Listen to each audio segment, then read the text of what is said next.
Nós queremos que a Cúpula do Clima traga para a gente três coisas fundamentais. Primeiro, uma maior justiça climática, ou seja, aqueles que efetivamente devem contribuir mais para o equilíbrio climático devem se comprometer mais. A segunda coisa é a ideia de um protagonismo dos povos do sul global e, portanto, da Amazônia. Pensar e ouvi-los, não só o poder de voz, mas o poder de veto, ou seja, que possam dizer não também a propostas. E uma terceira coisa, a questão do financiamento. Não se faz comprometimento climático sem ter financiamento climático. Eu acredito que esse é o grande desafio desta COP.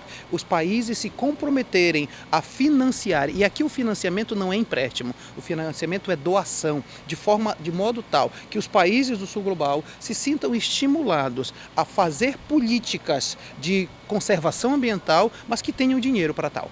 A COP30 ela vem com um déficit do Azerbaijão, que lá se deveria ter tomado todas as responsabilidades do ponto de vista financeiro. E lá foi um fracasso. Então a expectativa é que a COP30 atualize esses acordos, que os países tragam metas que sejam ousadas e que possam se comprometer financeiramente.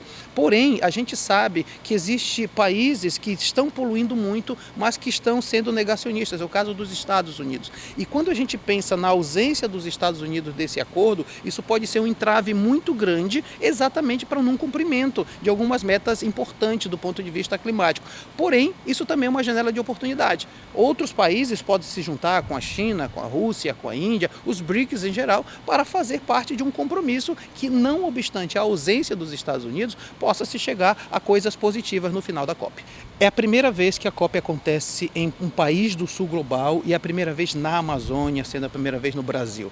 Eu acho que isso não é apenas um local diferente. Eu acho que é uma grande oportunidade de você criar uma governança global do clima mais ampliada. O que é isso? É fazer com que as pessoas e os países e os povos possam participar. Eu acho que trazer para a Amazônia significa estar próximo dos grandes problemas ambientais. Uma coisa é você fazer em Paris, em Glasgow, outra coisa é fazer aqui em Belém.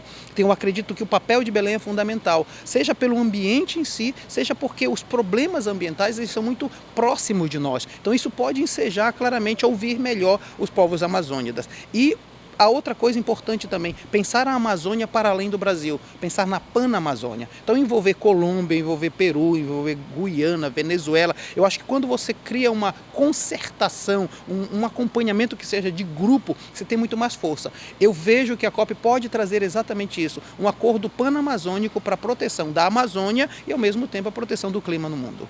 Há um certo, primeiro, negacionismo em alguns países dizendo que esses dados não seriam verdadeiros. E isso pode impedir. Porém, me parece que o grande entrave mesmo é você se comprometer. Existe um princípio do poluidor pagador, ou seja, aquele que mais polui deve pagar. E isso tecnicamente não está sendo muito respeitado. Então, eu acredito que o acordo ele passa necessariamente pela concessão. Um acordo internacional é sempre uma relação de ganha-ganha. Ou seja, eu não ganho tudo, você também não ganha tudo, mas nós dois ganhamos juntos. Eu acho que essa é uma possibilidade. Tem o perigo disso não acontecer porque os países do norte global, que sempre foram desenvolvidos, querem manter o seu projeto de desenvolvimento e os países do sul global, que estão tentando se desenvolver, pode ter um entrave exatamente nessa perspectiva climática. Mas eu acredito em possibilidades de alguns acordos que possam ser benéficos para os países em desenvolvimento. É uma ausência muito sentida, por dois motivos fundamentais. Primeiro, porque é um dos grandes países poluidores. Inclusive, Donald Trump já disse que vai reativar todas as políticas baseadas em combustíveis fósseis, no petróleo. Isso é realmente muito ruim, porque se sabe que uma boa parte das questões climáticas acontecem exatamente por conta do uso de combustíveis fósseis. Então, é uma ausência sentida por esse impacto. E que, portanto, você não vai poder pedir com que ele reduza isso, essa é a primeira coisa.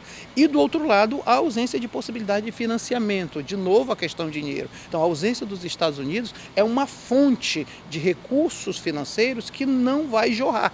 E isso ensejaria a participação maior de outros países, inclusive europeus e da Ásia. Mas eu acredito ainda que a gente não pode pensar nos Estados Unidos como algo estático. Hoje Trump está no poder, amanhã pode não estar mais. E quando terminar o mandato, eu acredito muito que dificilmente virá alguém que continuará esse tipo de política. Então eu acredito que se essa COP não tiver a presença dos Estados Unidos, na próxima eles terão que estar, porque não dá para viver no mundo com questões climáticas achando que isso não é verdade.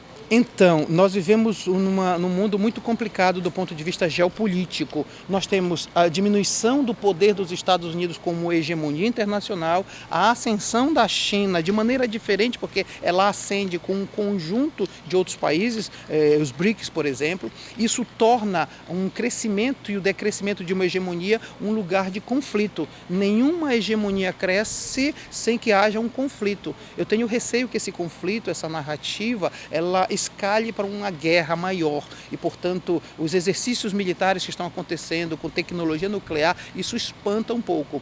Mas voltando à questão climática, uma guerra é uma das piores fontes de ameaça ao equilíbrio climático, porque imagina a detonação de uma bomba, os problemas ambientais que ela causa. Então, nesse sentido, eu vejo que a guerra, além de ser um problema geopolítico, é um problema ambiental, então, que se fala muito pouco. Então, nós temos que acabar com a guerra, seja por uma questão de paz e convivência, mas também para manter o planeta vivo.